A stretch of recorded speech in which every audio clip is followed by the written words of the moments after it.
எல்லாருக்கும் வணக்கம். ஆடி மாசம் ஸ்டார்ட் ஆயிடுச்சு. இப்ப எல்லார் வீட்லயும் என்ன சொல்லுவாங்கன்னா, கல்யாணம் ஆனவங்க ஹஸ்பண்ட் அண்ட் ஒய்ஃப் சேர்ந்து இருக்கக்கூடாதுன்னு சொல்லுவாங்க. இந்த பிலீஃப், இந்த ட்ரெடிஷன் எப்படி வந்துச்சுன்னா, அந்த காலத்துலயும் சரி, இந்த காலத்துலயும் சரி, இந்த மந்த்தை ரொம்ப ஸ்பிரிச்சுவலா கோயில் பூஜை அப்படின்னு டைம் ஸ்பெண்ட் பண்றாங்க.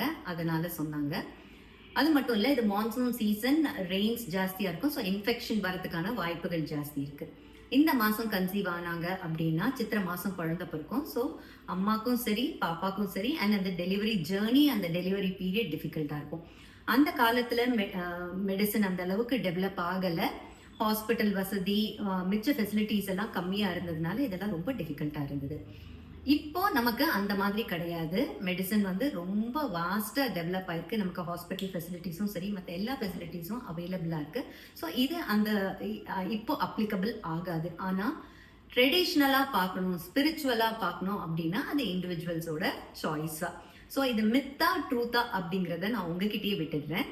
அண்ட் இதை ஃபாலோ பண்ணுமா பண்ணக்கூடாதா அப்படிங்கிறது உங்களுடைய ட்ரெடிஷ்னல் பிலீஃபை பொறுத்து இருக்கு. தேங்க்யூ.